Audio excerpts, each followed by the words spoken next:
we have hopefully you're not going through a lot of stress today with election day, and trusting that we're gonna have the best president as possible for the next 4 years. So hopefully you could take that a little relief out of, if you vote, you have a little relief that you did your part. If not, you could still have time to get out and vote. So before we start with Anita, that has a very special presentation about Armenia, and we express what's the a terrible situation that is happening in Armenia. I wanna, very important to highlight that if you have a comment or question for Anita, to be as respectful as possible. International Coffee Hour believes that everyone could expose their views with respect. But before we start with our great presenter today, I want to give the announcements of the week. So before the pandemic started, we had a full ride scholarship to study abroad in the University of Armenia with the Cashin scholarship. Unfortunately, right now it's on hold because of the pandemic. So hopefully next year or in the future, we could offer this opportunity again for our students. I also want to remind the audience that this month we have International Education Week in November 16th to the 22nd. So stay tuned for all the events that are gonna be happening this week.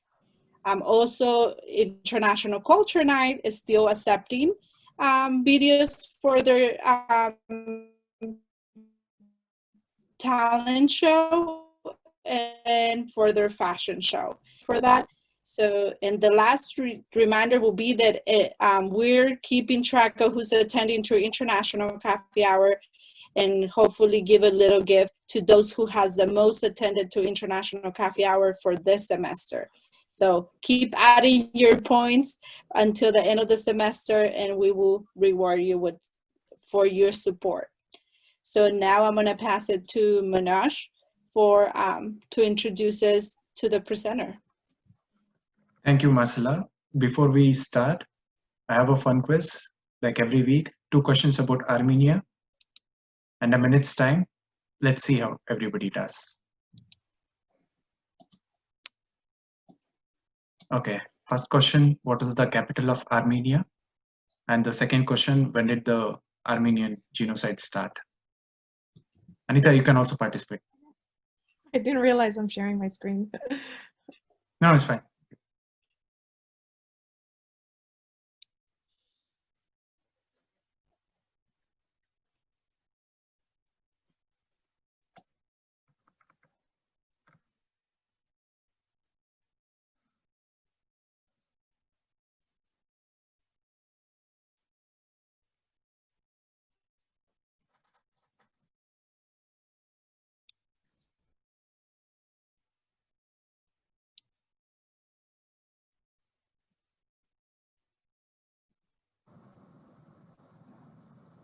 5 seconds, 6 more people, come on.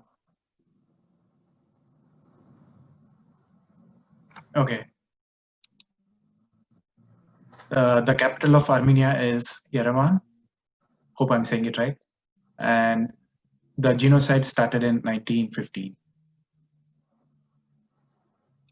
Next, I'm going to introduce our speaker for today, Anita Boghossian. She's my MBA classmate at Fresno State, and she's going to take us to Armenia today. Anita? Thank you, Manoj. Hi, I'm Anita Boghossian. I also have my friend here, Lisa. Would you like to say hi? Lisa is, she's a native of Armenia, so questions I cannot answer, she might be able to give a different perspective as well. I'm born in Syria, so I am Armenian from Syria, so I'll explain to you. This monastery is called Datev Monastery, and it's in the Sunni region, and it's very beautiful because there's a cable car. If you go visit, you take the cable car and you go over the gorge, and it takes you to this monastery. And it used to be it played a significant role in history because it was the center of economics, political, and spiritual activity.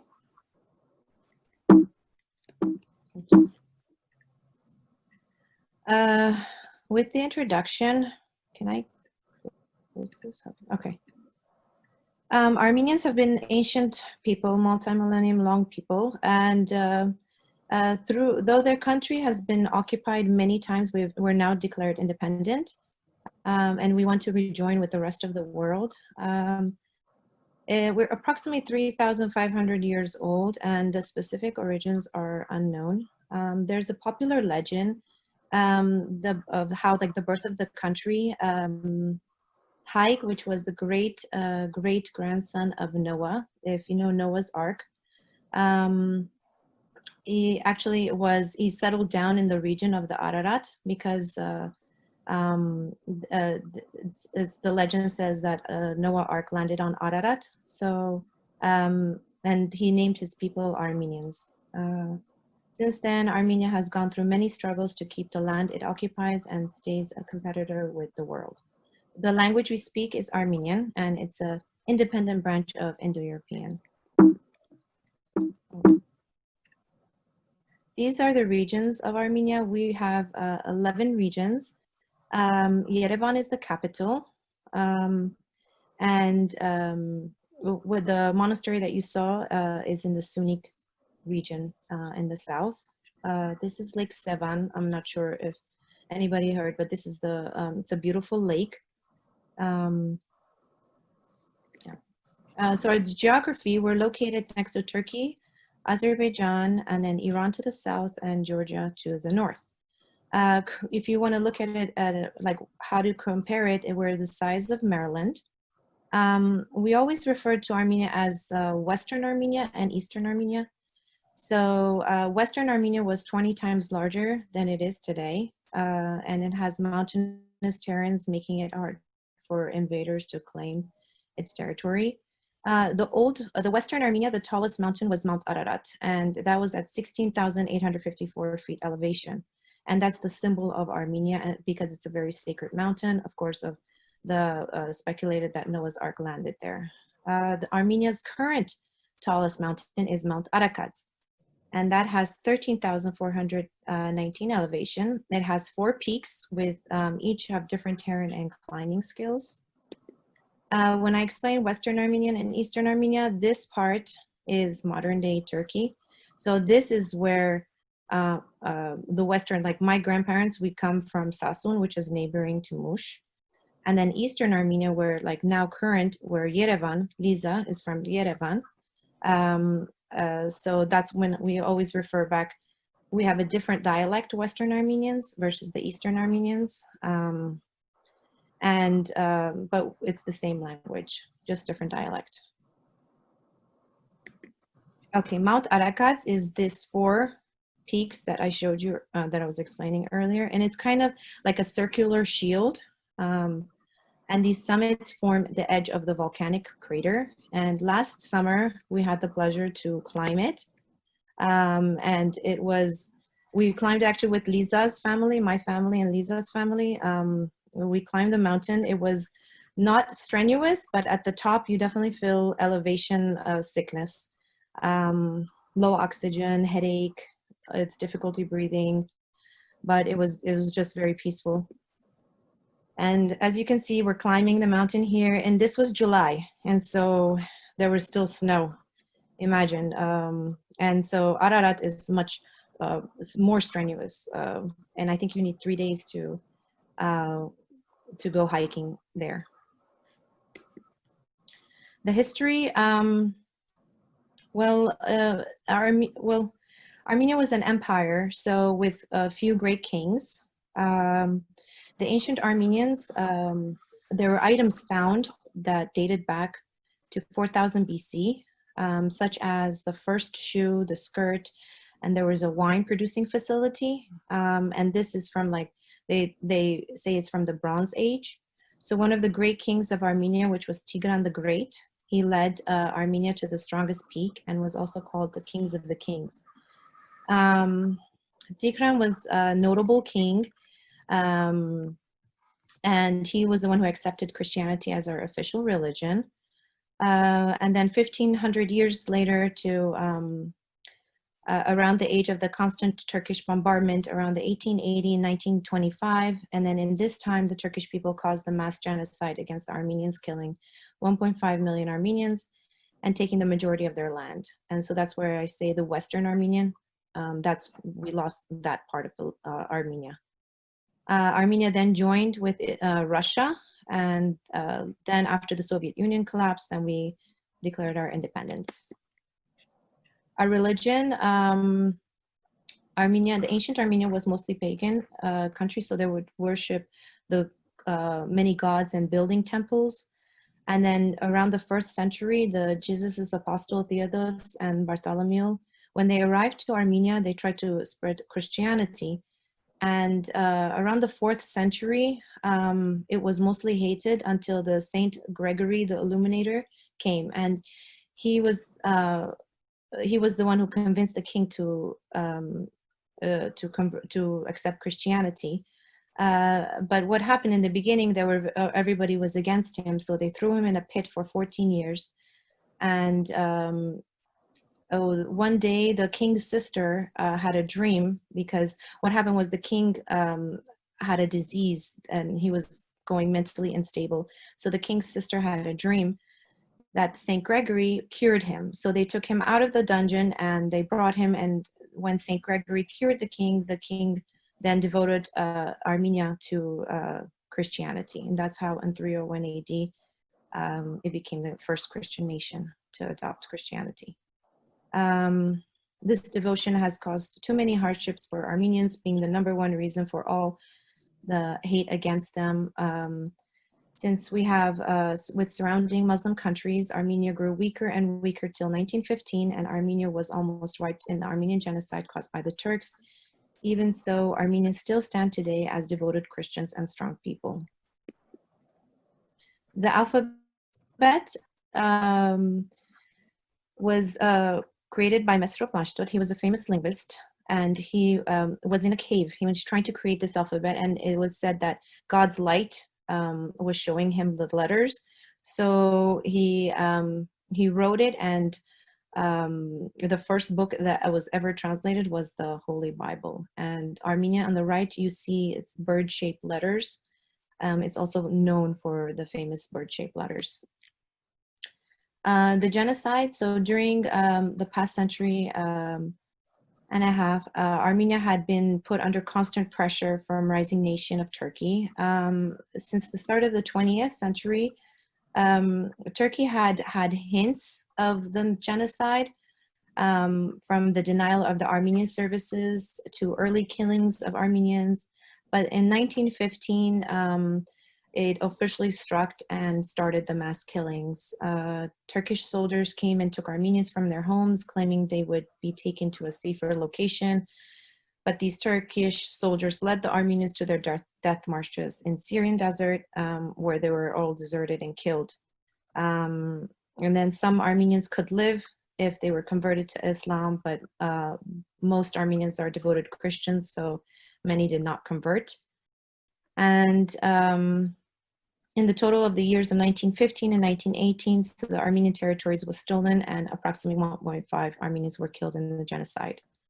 So that's where the Syrian desert, that's how, like, when I say the Western Armenian, for example, my grandparents, whoever did not die would go through Syria to Aleppo. And so my grandparents settled in Aleppo, whereas some other people they came to the United States. As you can see, this is the diaspora. Some came to the United States, to Canada, and then eventually from there to South America, or a lot in Russia and in Europe. So that's why we have, when you hear the diaspora, that's what it means, that their grandparents had to escape and they went all over the world. Currently, they say the diaspora is around 8 million. And then the population of Armenia is around 2.9 million. And then in 2018, we had a Velvet Revolution. This is Nikol Pashinyan. He's the current prime minister. He promised to fight against corruption, and he tried the destruction of oligarchies. His views were more democratic, more liberal. He had a more Western prone and kind of like anti-Russian ideas. So the people wanted to have a fresh beginning. And so they went into demonstrations, and that's the Velvet Revolution. I want to show you a little short history of Artsakh. Artsakh is the current region that the bombings are happening. So this is a short.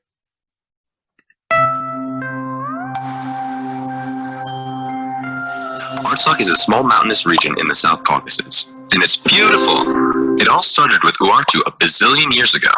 Hello world, we're now a nation, and we have irrigation, stone fortresses, food, and a lot of metals. Want to be friends? A lot of countries came and tried to take those metals, but Armenians kept fighting them off, until Tigran the Great. He's Armenian! He built a bunch of big fortresses around his Armenian kingdoms that stretch from sea to sea, and names them after himself, including Tigranakert in Artsakh. Then Christianity comes, and this guy called Mashtos pulls the Armenian alphabet out of thin air and needs to teach it to someone. So he opens up the first ever university in the world, in Amaras, located in Artsakh. Wow. Until the Tatar and Mongol nomad tribes show up and try to kill everybody. And now they live there too and call it home. Sweet. Then Russia shows up and says, I want some too. But Russia is big, and the Ottomans are like, I can take some while no one's looking. In 1750, they established the first Turkish Hanate in the region. And for the first time, the name Karabakh is used for Artsakh. Then the Russians came back, and everything got groovy with culture.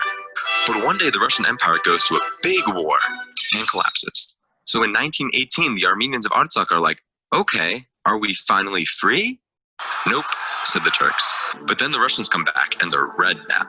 And the Armenians of Artsakh are like, okay, are we free now? No, we decide who lives here now.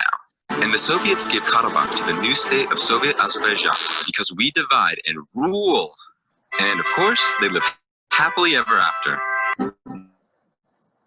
Azerbaijan bombs Armenian churches and monuments and massacres Armenians to make Shushi look like more of an Azerbaijani region. And people live a great life under the new Soviet Azerbaijan, waiting for freedom. And when they finally can't take it anymore, in 1988, they rightfully get free from Azerbaijan, after many tries.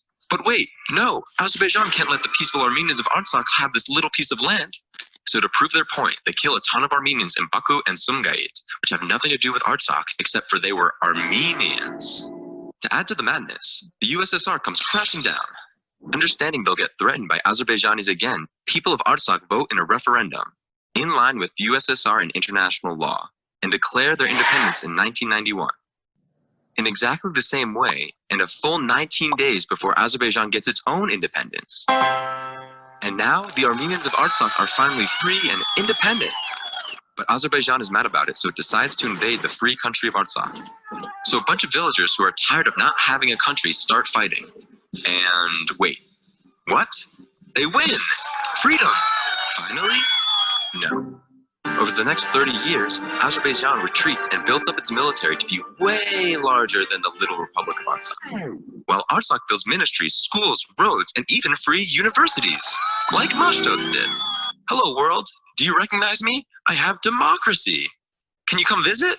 And there are concerts, museums, and tourism until 2020, when Azerbaijan attacks some more and brings Turkey and Syrian jihadists along too, and says Artsakh attacked them. Because we live in a world of absurdism.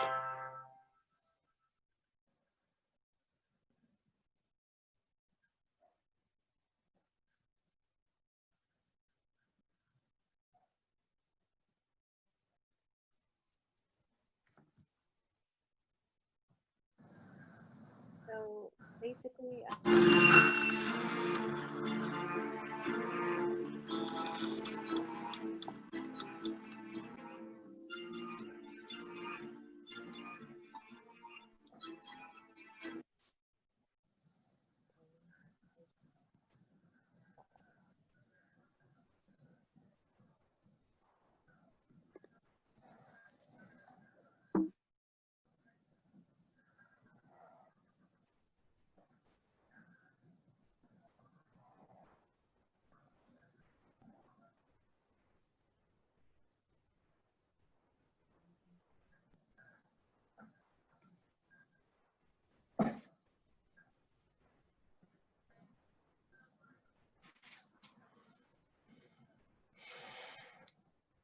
Okay. So under the UN, there's a right to self-determination, and a country who has four qualities has that right. And Artsakh has a permanent population, which that's what the convention state. They must have a defined territory, which they do. A government, so they have a democratic elected government, and a capacity to enter relationship with other states. They have 8 diplomatic missions in other countries. Governments has numerous contracts with other states. I've had the privilege to go to Artsakh this last couple years with a medical mission from Fresno, and also during the summers I take my kids there too. So this was the last time we went, but it's nothing what it looks right now, and it's all bombed. This is like the buildings, and this is the street where the hospital. This is the hospital, so the views of the mountains. It's very, very peaceful. This is their markets. They have a special bread. It's stuffed with greens, so it's always around a little corner. This is some of the doctors and nurses that I met over there, and this is the Mamik and Bapik, which represents our grandmother, grandfather of our old times. This is the hospital we would go to. Now, last week they bombed it, so this is what it looks now. And this is a German hospital. This is Razanchitsots, a cathedral. This is what it looked before, and this is what it looks now. They bombed it 2 weeks ago, 2.5 weeks ago. They're also using white phosphorate chemicals to burn our forests, and this is what the forests look like. You can go through hiking. It's beautiful, but it's unfortunate they're using these chemical weapons to burn the forests down. One of the most interesting thing is this picture. When we went with the doctors at the border, there's a coffee machine, and you can, for 100 dram, which is 50 cents, or like it's very cheap. You can get black coffee, cappuccino. The most interesting thing is you can get whiskey with milk, whiskey with cappuccino. So a lot of the doctors or the Americans, whenever they go, they always take a picture of this, and they say they've never seen a coffee machine that serves whiskey or whiskey with milk or cappuccino. So chess is a very important because chess playing is very strategic. So it stimulates the brain growth, and it improves problem solving skills. And because Armenians have always been in wars, it's kind of like it reflects the principles of warfare. So from young age, they introduce chess to the kids, and they have it mandatory at the schools. So these are my little ones. I take them every year. They go to a chess school, and they learn how to play chess, and it teaches them also good behavior, and teaches them how to, when they grow older, they eventually, again, they're going to have to face another war, so how to fight the war. These are Armenian costumes. Basically, this one on the right is my daughter. There's a studio that you can go get dressed, and you can look exactly like what their costumes. The women costumes, all the costumes are ornate and beautiful. They show how rich the culture is, and the women costume is full of jewelry, and it kind of shows what her social class is, the regions of her origin, her marital status, even the number of children she's had. And the men's costume is also an important part, because there's always a weapon. There's a knife or some type of weapon always on their costume.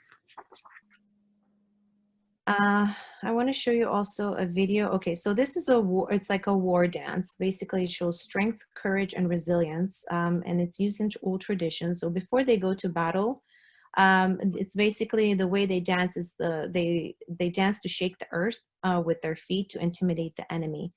I have a video. of this dance. See if I can find it. Ooh. You know, maybe I will try to find it at the end. I had it open. It's not here. Okay, yeah. Our food. Basically, Armenians love barbecue, and in Armenian we say khorovat. So we have there's khorovats, arts of khorovats competitions of they make khorovats with beef, chicken, fish, pork, you name it, they'll make it. An average table looks like this, with different types of salad, different types of salami, vegetables, pickles, and then the barbecue with the khorovats. And this is how you line it up. And Lisa's husband is going to write a book one day about the art of khorovats. This is a paklava, but this is the Armenian. It's made with dough. I make this, and this is like the beregs. It's stuffed with cheese, or you can put greens in them. Rapama is also a very famous Armenian dish. It's a pumpkin stuffed with rice and raisins. A friend of mine, she's an expert at it, so she has made a cooking, like a YouTube video, so I want to share her video. And there's a special song, Rapama, that goes with it.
Also, another important festival that we have is called Vartevar, and that happens usually 98 days after Easter.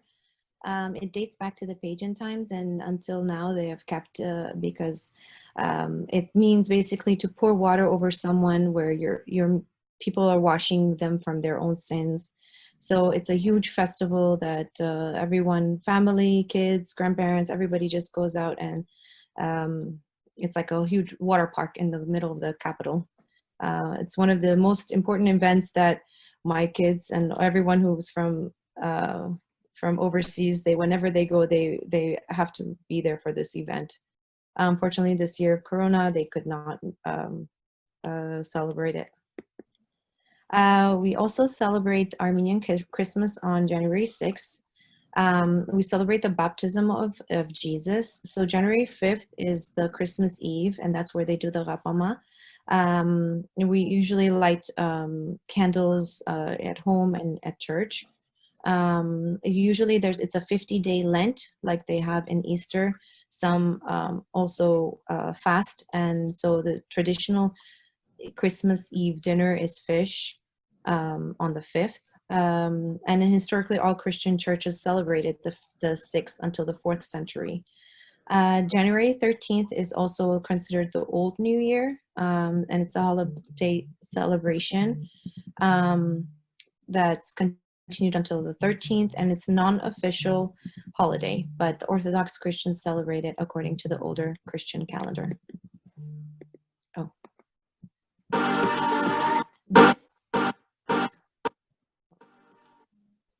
I also wanted to include this past couple of years, I've been involved with the Fresno Medical Mission, so where they give free care, surgeries, many specialties go, and we go to the regions of that are not as developed, and we go to Artsakh as well.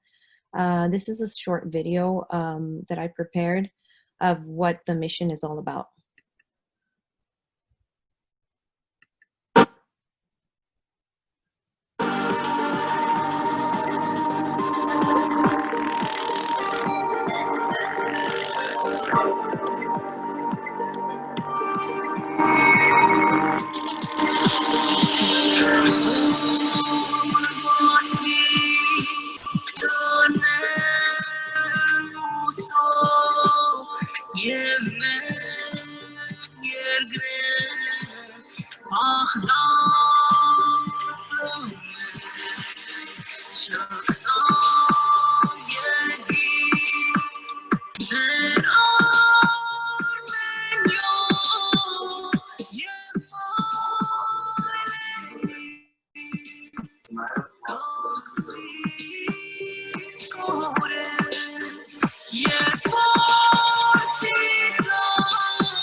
In conclusion, you can see all couple of weeks, all the demonstrations, so the diaspora in Santa Clarita, Vienna, Boston, Sao Paulo, Valencia, Montreal, DC, Jerusalem, Fresno is right here.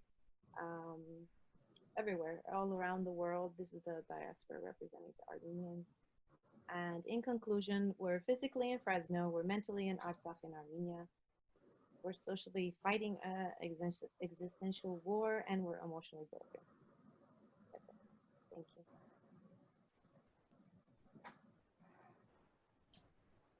Thank you, Anita, for sharing. I know I'm seeing a lot of hungry people in the comments in the chat box, but now is the time to open the space for questions or comments for Anita, and also for Lisa. That it seems like Anita rely on Lisa. She's an expert in Armenia as well.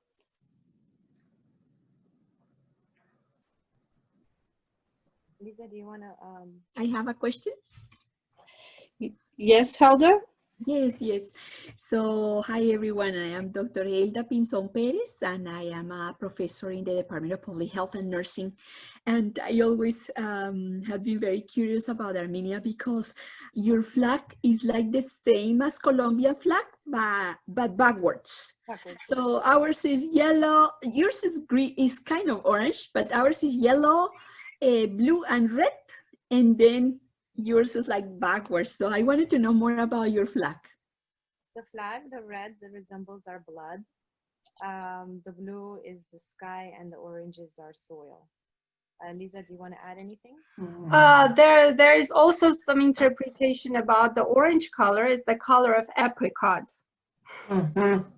We have very tasty apricot, delicious apricot that grows in Armenia. You know, Fresno here, they try to harvest apricot, different types of apricot, but it doesn't come close at all to what you can taste in Armenia. So every time I see my flag, I remember Armenia as well. Similar. So now you can remember Colombia too. Yes. We always have something to relate to other countries. So that's a beautiful that we all have similarities around the world. Any other questions or comments?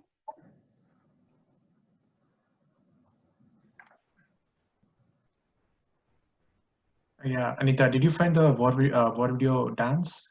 Like the dance?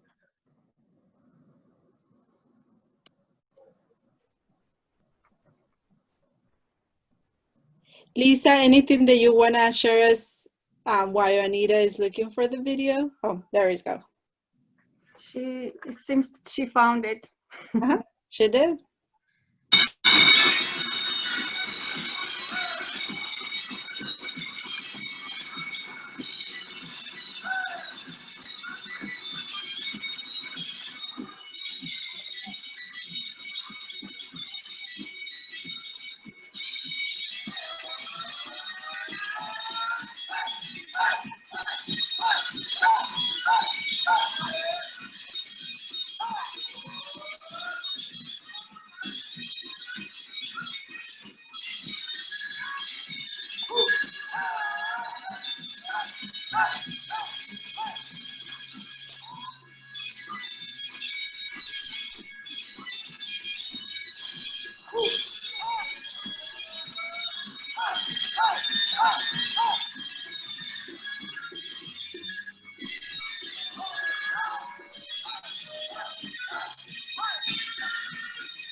And so when you see the video, every time they slap with like each other's hands, it pumps your adrenaline. So it's a way before they go to the war, they get pumped with energy and positivity, and they go to win.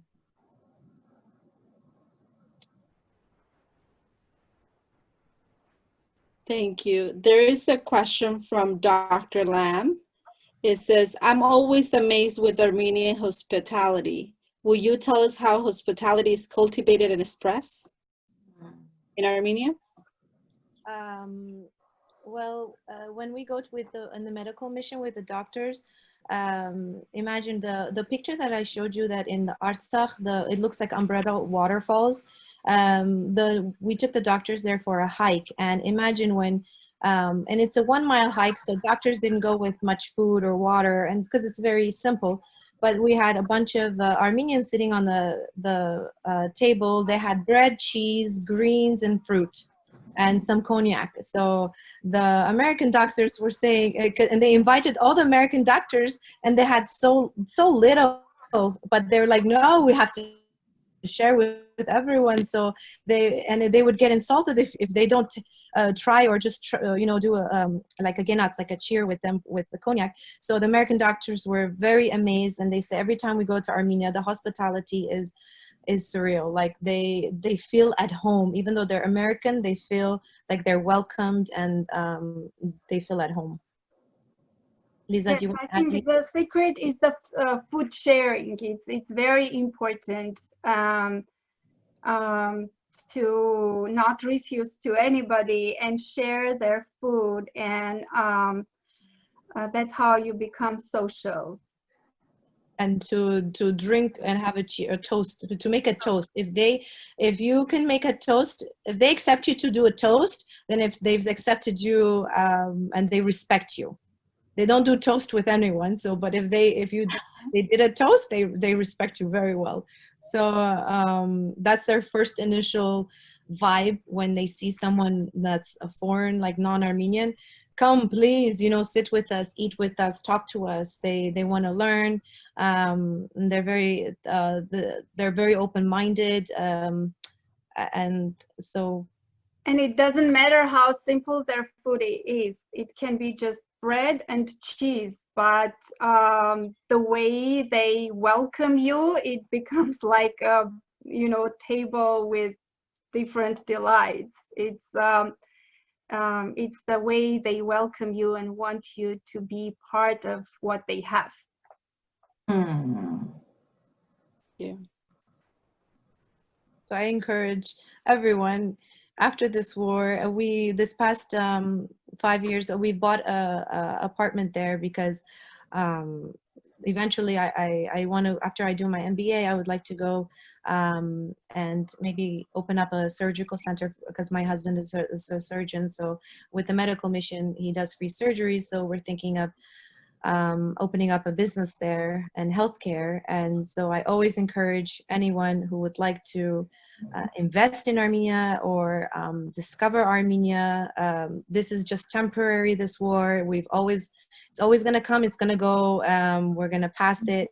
But at the end, we're already starting to rebuild it in reality. We're doing fundraisers to raise awareness, raise funds. We did one on Friday. A group of us girls, we raised $30,000 donating to Armenia Fund. We're doing bake sales. We're doing car washes. We're getting you name it. And Fresno has supported us. Even the non-Armenians of Fresno have supported us so well. Like I never imagined in my life, like they have one of the sponsors was, like two of the sponsors were not even Armenian for the event. One of the sponsors was the doctor who went to Artsakh, and he says, those are my patients. Those are my colleagues that are all they're all homeless. They're all in bunkers. They're living under the bombs. Their kids are all in Yerevan. And so after this is all done, we're going to go and rebuild.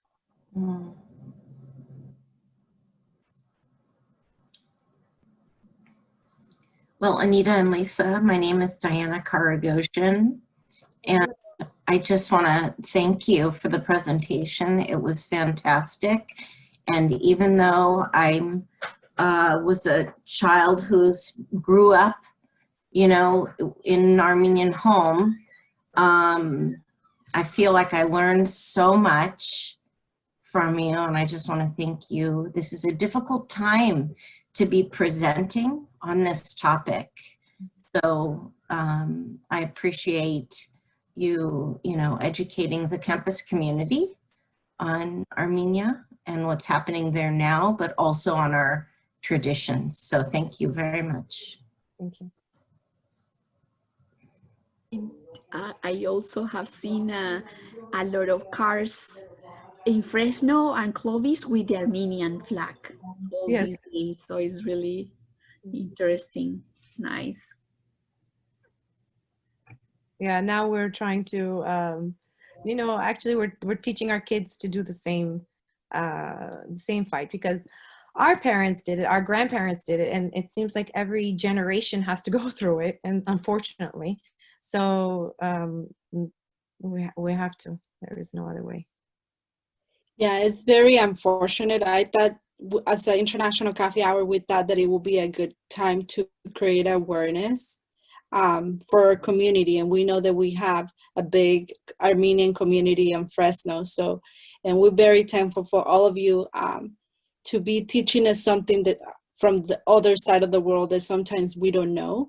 And we lack information. But thank you, Anita. We really appreciate for you. I know it's a really hard time to present about your country when war is happening. So hopefully peace comes soon, and hopefully we also, our scholarships that we have in Yerevan come back soon as well, so we could continue sending more Fresno State students to get to know Yerevan and Armenia. So before people start leaving, I would like to take a group picture. This is a tradition of International Coffee Hour. So if you want to be part of your picture, you could open your cameras, and I'm going to take a couple of shots for us to take pictures. So give me a second. So I'm going to give time for you if you want to be part of the picture. All right. Hi, So, Carol. Shower. so I'm going to take 2 shots. So big smile. Okay, one more.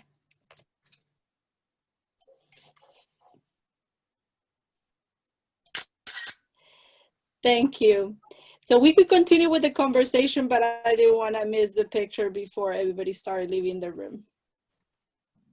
Thank you for giving us the opportunity to present as well, to raise awareness and I guess support from the community.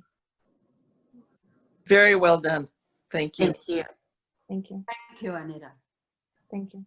Thank you, Lisa. I just want to say that I'm very humbled by your presentation. It is a very difficult timing, but you present a lot of information, but you present it with grace. And I posed a question about hospitality, because when I went to, the first exposure that I have with Armenian culture is when I went to a restaurant, when the first time to taste Armenian food, and the restaurant owner gave me the tea. I just praised the tea, and then he gave me the whole tea can. And so much.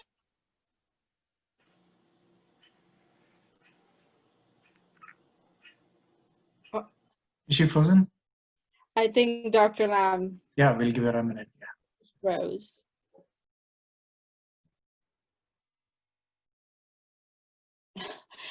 Okay, so I think her Wi-Fi is She'll a little come. bit. She'll come back. She'll come back. Yes.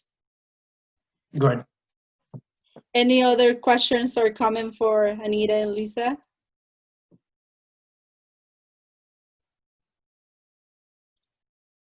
Yes, sir. Yes, sir. Go ahead.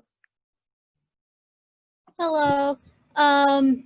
So I do not know much about Armenian culture, so I want to thank you for presenting today. It was a really great presentation, and I learned a lot. And I even made coffee too, so that way, you know, I had coffee for this hour.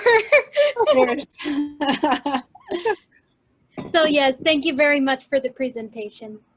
Thank you for attending. Yeah, after the food, the slide about food, I become hungry. So I guess it's dinner time coming soon. Dr. Lam is back. Okay. On Sorry. the average presentation, if we were all sitting together right now in one room, I would have brought, me and Lisa would have brought food for everyone. That's our tradition, like to serve everyone and to taste this, taste that, you know, drink this, drink that. So next time when the corona is done and we can all sit, we can do that. Definitely. When we're on campus, that's what we have. During International Coffee Hour, we have coffee and cookies, and usually presenters bring their tasty dishes. Mm-hmm. Dr. Lam, yes, Dr. Lam, you're saying?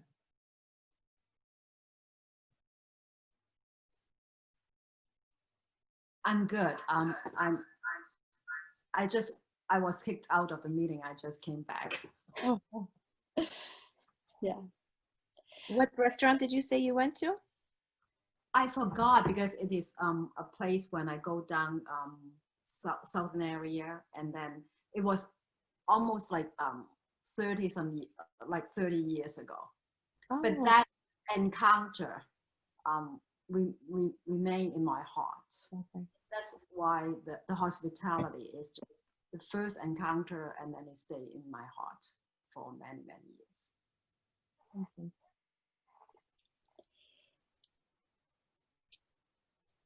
Yeah, if you if you want to support Anita, I know that she has a mission with the medical group.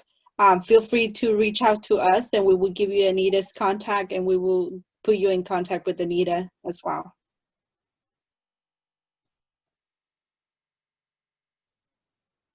To go there, the students, do they need passport, like a visa, or what? If you're an American citizen, you don't need a visa. So usually I go with my American passport, and they just stamp it. I have no problems at all. Yeah. Other citizenship, you probably would need a visa. Mm-hmm.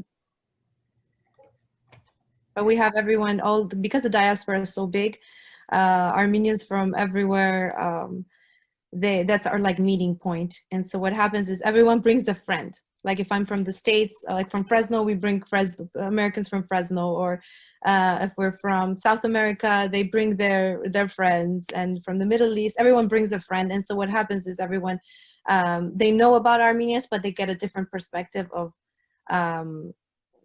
authentic of like what Armenia is really about. And so that's how I think the diaspora has it's gotten so big.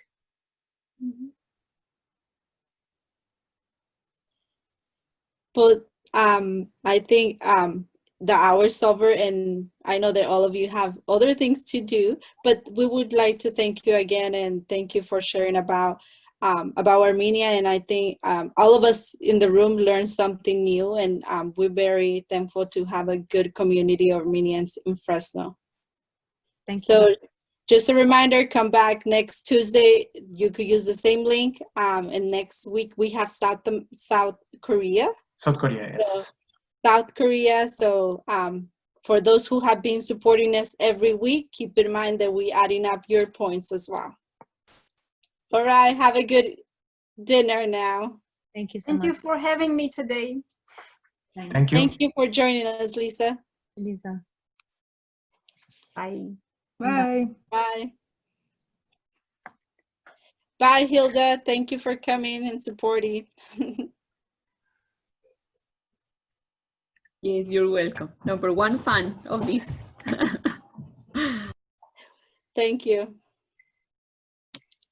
Bye, Sarah.